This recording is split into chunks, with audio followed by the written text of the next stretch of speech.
결함이 상당히 많이 발견됐어요. 사실 제가 느낀 거는 크게 아직까지는 없는데요. 제가 뭐 뽑기 운이 좋아서라고 이제 말씀드릴 수도 있을 것 같지만 유튜브에도 많이 올라와가지고 이슈가 이미 많이 됐을 텐데 제가 알기로 12가지 정도로 알고 있어요. 결함이 생겼던 게. 예전에 어떤 유튜버분이 리뷰를 하는데 시동이 꺼지는 이슈도 있었고요. 2.5 가솔린 방식. 사람마다 생각하는 게 다르고 취향도 다르기 때문에 뭐 이거를 어떻게 해석하시느냐는 이제 구매를 고려하시는 분들의 아주 지극히 취향 차이라고 생각을 하고요. 이 계기판 디자인이 공개가 되고 나서부터 계속 이슈가 되고 있었던 부분이거든요. 제가 알고 있는 바로는 그 현대자동차에서도 이 해당 사실을 알고 있고 이제 이거에 대한 디자인을 개선한다고 저는 알고 있거든요.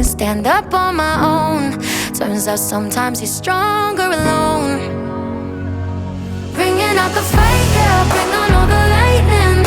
'Cause I'm looking for a hero, look inside the mirror. I found one, oh, carry the hurt when it gets too hard. Pick it up, dust it off, when I fall down 11, I get up 12, don't need nobody else. Yeah, 네, 여러분 안녕하세요. 서우토반의 혜진입니다. 오늘은 그랜저 차주분 인터뷰 시작해보겠습니다. 간단하게 자기소개 부탁드릴게요. 네, 안녕하세요. 현재 그랜저 GN7 하이브리드 차량 운영하고 있는 32살 차주입니다. 안녕하세요. 저는 이 차 타시는 분 처음 봤어요. 아, 요새 네. 길거리에 그래도 좀 많이 돌아다니는 것 같아가지고 네. 나름 흔하다고 생각했는데 아직 차량을 제가 이제 출고한 지도 얼마 안 되기도 했고 출시된 지가 얼마 안 돼서 좀 생소하실 수도 있는데 이제 이 차를 고민하고 계신 분들한테 조금이나마 도움이 됐으면 해서 그래서 이렇게 출연하게 됐습니다. 잘 부탁드립니다. 네, 그러면 이제 이 차 출고하실 때 네. 총 비용 어느 정도 들었는지 궁금해요. 왜냐하면 금액이 좀 많이 오르기도 했고 금리가 많이 인상이 돼서 네, 사실 큰맘 맞습니다. 먹고 출고를 하셨을 것 같아요. 네, 정말 큰 마음 먹고 출고했고 일단은 제 차량 같은 경우에는 이제 캘리그라피 트림, 제일 최상위 트림에 하이테크 패키지 HUD랑 빌트인 캠 포함되어 있는 패키지 그리고 뒷좌석 전동 커튼 패키지 이렇게 두 개 포함했고요. 그래서 차량 가액은 총 5,300만 원에 출고했습니다. 하이테크 패키지랑 뒷좌석 블라인드까지 넣으면 거의 풀옵션으로 출고하신 것 같은데. 네, 맞습니다. 그리고 또 실내도 보니까 모노톤 말고 네. 듀오톤으로 선택하는 것도 또 옵션으로 알고 있어요. 옵션은 맞고 뭐 가액이 더 들진 않아요. 선택에 따라서 비용이 더 들진 않는데 지금 제가 추구한 거는 인디고 브라운이라는 색깔이고 그리고 사실 베이지랑 고민을 좀 했었어요. 브라운 베이지라고 해서 누가 봐. 네, 누가 봐.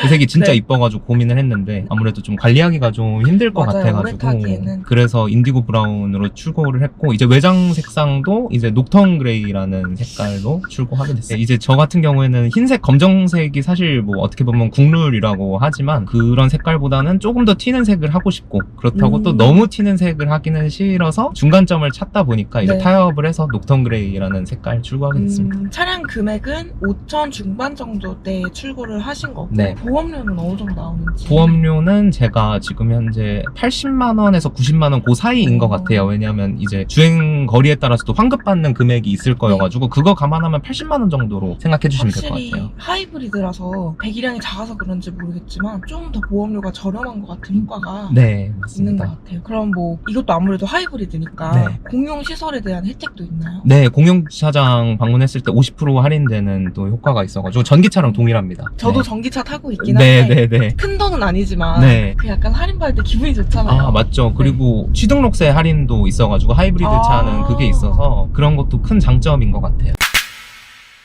하이브리드 차량 자체에 대한 장점은 제가 잠시 후에 말씀을 드리고 일단은 이 그랜저 차량에 대한 제 개인적인 장점이라고 생각하는 것들을 먼저 말씀을 드리면 일단 이번에 풀체인지 되면서 저는 개인적으로 디자인이 이쁘다고 생각을 했어요. 앞면 같은 경우에는 저는 개인적으로 살짝 아쉬운 부분이 있기는 한데 이제 스타리아랑 좀 비슷한 그런 네. 느낌이라 제 개인적으로는 조금 아쉽다라는 느낌은 있는데 오히려 주위 분들은 앞태가 정말 이쁘다는 말씀을 많이 해주시더라고요. 그래서 저는 그런 디자인이 되게 저는 큰 메리트라고 저는 개인적으로 생각을 했고 나중에 영상으로 첨부해 주시겠지만 그런 이제 웰컴 라이트라든가 시퀀셜 라이트라고 하죠. 이제 아우디에 그쵸. 보통 있는 그런 것들이 다 들어가 있어서 저는 개인적으로 만족스러웠고 두 번째 장점은 실내 공간인 것 같아요. 제 개인적으로는 되게 넓다고 느껴졌거든요. 아무래도 컬럼식 기어봉 채택을 하다 보니까 중간 이제 센터 콘솔 쪽이 훨씬 활용도가 많이 높아졌다라는 생각이 많이 들고 이제 뒷좌석도 사람 태우고 다니는 걸 좋아해가지고 그런 걸 좀 많이 좀 고려를 많이 하는 편인데 차량인데 이제 뒷좌석도 이제 평균 성인분들 타셨을 때 전혀 문제 없는 것 같아서.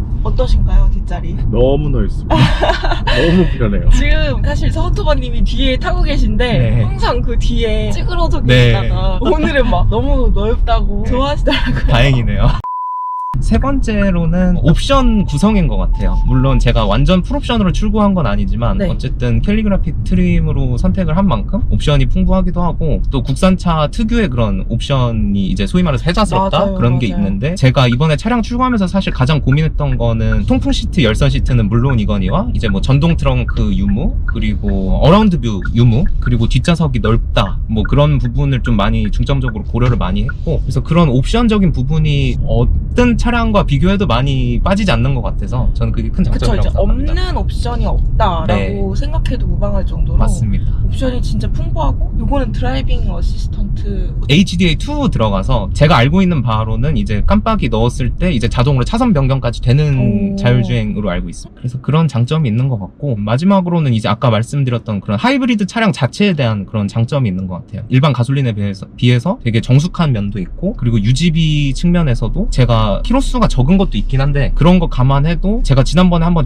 주행하고 기름이 거의 없을 때 차량 첫 출고하고 주유했을 때 그때 7만 원을 넣었는데 주행 가는 거리가 거의 800km 정도 나왔어요. 진짜요? 그래가지고 그런 부분 그리고 연비도 이제 시내에서는 보통 평균 한 13km 정도 나오는 편이고 고속 주행했을 때는 20km까지도 찍히는 걸 봐가지고 와 그랜저 정도의 차급에 네. 무게에 20kg 물론 끝까지 다 탄력 주행했을 때 20kg겠지만 네. 평균 13 이상은 나온다는 거잖아요. 네, 연비에 대한 장점도 분명히 있는 네. 것 같습니다. 아까 말씀드렸던 그런 취등록세 할인이라든가 뭐 깨알같이 공영주차장 할인 이제 저공해 차량에 대한 장점도 어떻게 보면 하이브리드 차량의 장점이라고 봐도 무방할 것 같아요. 그리고 전기 모터가 있어서 토크감도 괜찮을 것 같아요. 네, 많은 분들이 조금 생각하실 때 어차피 그랜저는 이제 뭔가 운전하는 재미보다는 이제 그런 아주 정숙하고 승차감 위주로 타는 차량 아니냐라고 말씀을 해주실 수도 있는데 이 차량을 뭔가 나 무조건 오늘 달릴 거야 뭔가 쏠 거야 라는 느낌으로 타는 차량은 아니긴 해도 제가 개인적으로 느꼈을 때 뭔가 이렇게 출력이 부족하다라든가 제로백이 너무 안 좋다 이런 느낌은 저는 개인적으로 못 받긴 했었어요. 그런 부분도 참고하시면 좋을 것 같아요.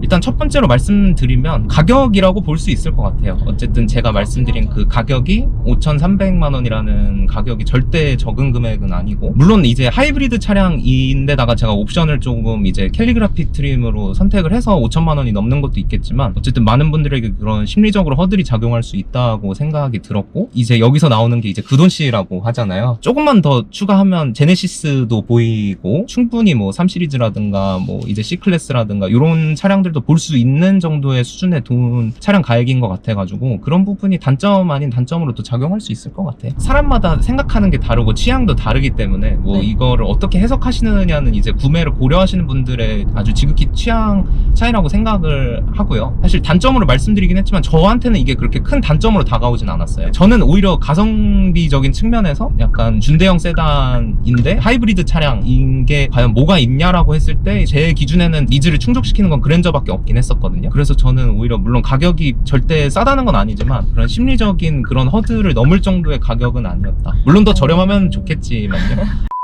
그럼 이 차의 단점으로 꼽을 수 있을 만한 게 있을까요? 네, 그랜저 GN7 하이브리드 차량만이 가지고 있는 단점 아닌 단점이 있어요. 2.5 가솔린, 3.5 가솔린은 이제 캘리그라피 트림에서 뒷좌석 VIP 시트라는 옵션이 선택이 가능해요. 그 네. 리클라이닝 기능이랑 이제 뒷좌석 통풍 시트가 들어가는 그 옵션이 오. 있는데 이제 하이브리드 차량은 아무래도 그 배터리가 있다 보니까 그 옵션 자체를 아예 선택을 못하는 그런 단점이 있긴 합니다. 가격은 더 비싼데 그런 부분 포함하고 가격적인 것까지 고려하시면 뭐 2.5 가솔린의 캘리그라피 트림으로 출고하셔도 충분히 좋은 선택이 되지 않을까 싶기는 해요. 이거는 제가 생각한 네. 단점인데 네. 계기판이 좀 충격적이었거든요. 저는 맞아요. 자, 말씀드리고 싶었어요. 이 계기판 디자인이 네. 공개가 되고 나서부터 계속 이슈가 되고 있었던 부분이거든요. 제가 알고 있는 바로는 그 현대자동차에서도 이 해당 사실을 알고 있고 이제 이거에 대한 디자인을 개선한다고 저는 알고 있거든요. OTA를 통해서 개선은 되겠지만 이제 형제 회사인 기아 차량만 해도 계기판이 되게 이쁘거든요. 근데 이제 어쨌든 뭐 이 그랜저뿐만 아니고 지금 제가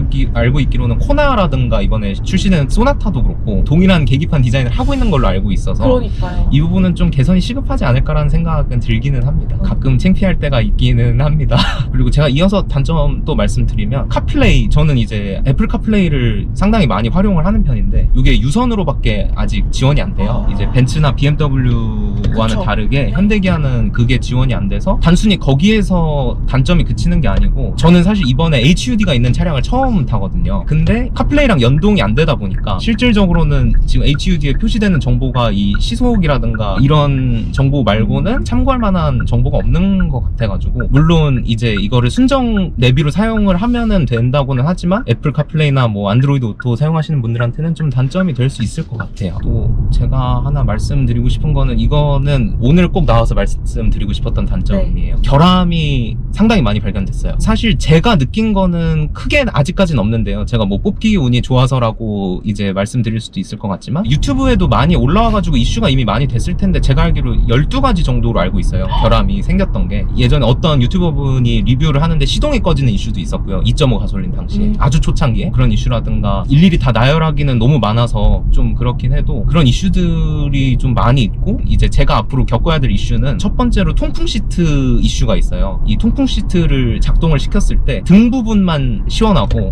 허벅지 부분이 거의 안 나와요. 이건 운전석, 조수석 둘 다 동일하고, 네. 이 이슈가 이제 그랜저 카페 내에서 이슈가 된 지는 꽤 오래됐거든요. 네. 어떤 분은 이제 하이테크 센터를 직접 가신 분도 있고, 그래서 네. 이거에 대한 문제점을 해결을 하려고 했었는데 그 현대자동차 측에서 이게 결함이 아니라고 얘기를 했대요. 이상이 없는 거다, 아무 문제가 없다라고 했는데, 그렇다고 하기에는 너무나 많은 분들이 이제 느끼시니까. 그래서 어떤 분은 아예 수리를 받은 분도 있는 걸로 알고 있고요. 시트를 아예 다 통째로 뜯어내가지고 네. 수리를 받은 분도 있고. 그래서 제가 알고 있기로는 지금 현대자동차에서도 이 이슈를 인지를 하고 이제 개선할 계획이 있다라고 공유를 받았거든요. 점점 여름이 다가오다 보니까 걱정이 되긴 합니다. 아니, 왜냐면 제가 예전에 제 차 인터뷰할 때 네네네. 장점으로 통풍 시트가 너무 시원하다, 네. 이게 장점으로 와닿았던 적이 있는데, 네. 이게 사실 없어도 그만이지라고 생각하시는 맞아요. 분들이 계실 수 있는데, 이게 통풍 시트를 켜고 에어컨을 켜는 것과 네. 안 켜고 에어컨을 켜는 것과 너무 달라서 체감이 엄청 많이 네. 돼요. 그런 이슈가 하나 있었고, 두 번째는 이제 저도 조만간 센터에 들어가야 될 이슈인데, 네. 긴급제동 관련된 이슈가 있어요. 그게 어떤 거냐면 네. 앞에 분명히 장애물이 없는데도 불구하고 갑자기 차가 확 멈추는 그런 이슈가 있어요. 그래서 이거는 현대에서 공문이 내려왔거든요. 이 긴급제동 장치가 전혀 작동할 타이밍이 아닌데 갑자기 그냥 뜬금없이 확 작동해서 차가 확 멈춰버리고, 그런 이슈가 있어가지고 이거는 이제 현대에서도 공문이 최근에 내려왔어요. 3월 31일까지 제조된 차량에 의해서 수리받아라. 그리고 예를 들어서 그런 쪽에 좀 무관심 하신 분들도 있을 수 있잖아요. 지난번 한번 올라온 영상을 봤는데, 이런 야간 중에 갑자기 주행을 하다가 갑자기 확 멈춰버리시니까 차주분이 엄청 놀라시더라고요. 충돌 직전인 상황이 안 멈추는 것도 문제지만 네. 아무 문제가 없는데 갑자기 멈춰버리는 게 더 문제일 것 같거든요. 그래서 대부분 지금 그걸 끄고 다니시는 걸로 알고 있어요. 꼭 현대 기아를 제가 이렇게 뭐 감싸주려는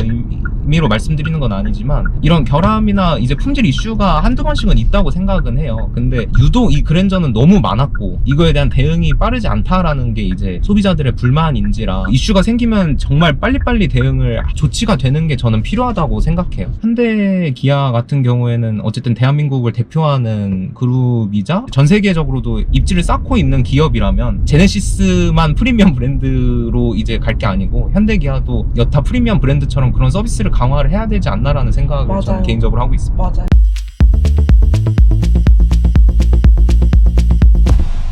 주변 반응은 어땠는지 너무 네. 궁금해요. 32이라고 하셨는데 네, 적은 맞습니다. 나이에 그랜저 선택을 했을 때 주변 반응이 좀 궁금해요.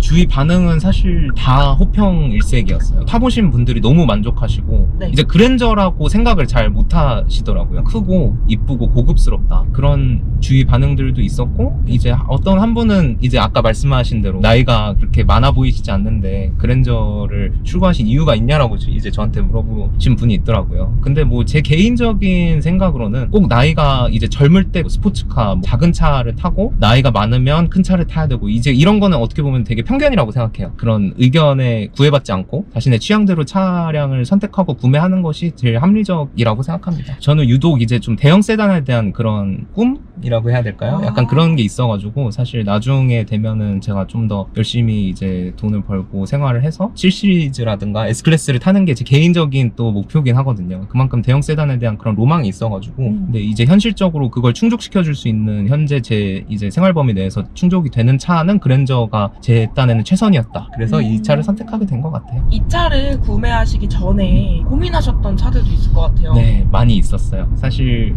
이 차량을 계약 넣을 때 K8 요거랑 같은 세그먼트죠. 네. K8을 같이 동시에 계약을 넣었었고요. 근데 K8 계약을 넣을 때는 이제 제가 풀 체인지 된 모습을 보지 못한 채로 일단은 계약을 넣었어요. K8은. 근데 이제 그랜저 차량이 나오고 K8은 계약 취소를 이제 하게 됐고, 그리고 전기차도 아주 잠깐 고민했었어요. EV6도 고민을 했었는데 EV6는 제가 렌트를 해서도 타보고 평소에 타봤는데 차량이 너무 괜찮다라는 생각이 있었어요. 근데 지금 당장 전기차로 바로 가기에는 좀 시기상조인 것 같다라는 제 개인적인 좀 생각이 있었어요. 그래서 하이브리드 차량을 좀 타다가 이제 전기차로 나중에 전기차 시대가 되면 5년이나 10년 뒤에는 전기차를 타야겠다라는 생각을 했었고요. 마지막으로 끝까지 고민했던 게 완전 차급도 다르고 어떻게 보면 성향이 완전 다를 수 있는데 BMW 3 시리즈를 고민했었어요. 갑자기? 네, 갑자기. 가격이 3 시리즈가 조금 더 비쌌음에도 불구하고 이번에 네. 페이스리프트가 돼가지고 실내나 이제 외관이나 너무 이뻐서 좀 많이 고민을 했었던 부분이 있었는데 제가 결정적으로 3 시리즈를 마음을 접은 이유는 옵션 때문인 것 같아요. 맞아요. 네. 전에 3 시리즈 오너분이 한 번 나오셨는데 네네. 옵션이 너무 부족하다. 그래서 다음 차로 갈 때는 이 옵션은 꼭 넣어야 되고 네. 이 옵션은 꼭 넣어야 되고 이런 생각을 더 많이 하게 됐다고 하시더라고요. 네, 사실 나이가 어쨌든 지금 아주 제가 많지는 않으니까 이럴 때 마지막으로 또 3 시리즈 한번 명차잖아요, 3 그쵸. 시리즈가. 그래서 그런 부분에 대한 또 로망이 있어서 타고 싶다는 생각이 정말 좀 한때 간절했던 때가 있었는데 통풍 시트랑 어라운드 뷰가 320i 기준으로 없다라는 이제 얘기를 듣고 거기서 바로 마음을 접었던 것 같아요. 그래서 그런 부분 때문에 3 시리즈도 마음을 접고 결국 그랜저로 출고를 하게 된 것 같아요. 그러면 출고하시고 나서 만족도가 엄청 좋으실 것 같아요. 네, 저는 개인적으로 사실 저한테 되게 과분한 차라고 생각하고 있을 만큼 되게 만족도가 높은 편이고, 다른 분들은 이제 뭐 왜 그 돈이면은 왜 뭐 외제차를 안 갔냐부터 시작해서 이제 또 다양한 말씀들을 하실 수도 있는데 아주 지극히 개인적인 취향이기 때문에 개인이 선택하면 될 문제인 것 같고, 저는 개인적으로 너무 만족도가 높아서 요새 되게 운전하는 재미도 있고 평소에 뭐 운전을 안 해도 그냥 차량에 그냥 타 있는 것만으로도 되게 행복하고 만족스러울 때가 많은 것 같습니다. 맞아요. 저도 차 처음 샀을 때 그때는 부모님 집에 이제 살 때였는데 나만의 공간이 생긴 것 같은 기분이 너무 좋았어요. 특히 이제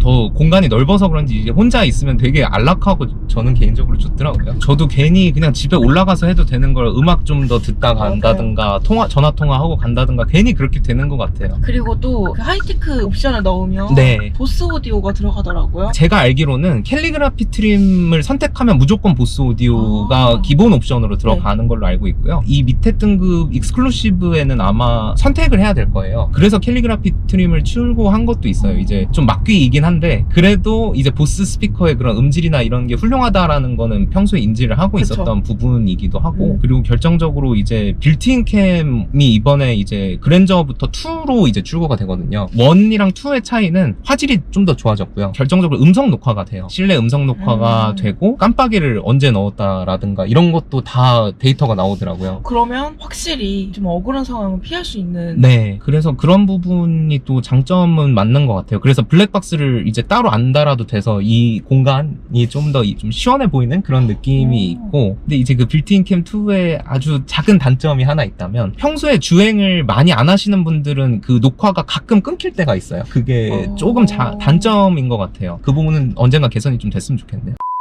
지금까지 나오신 차주분들 중에 네. 제가 뵌 차주분들 중에 네. 말씀을 제일 잘해주신 것 같아요. 감사합니다. 너무 군더더기 없이 제가 약간 도움이 못 돼드릴 정도로 아, 아니에요. 말씀을 너무 잘해주셔서 워낙 질문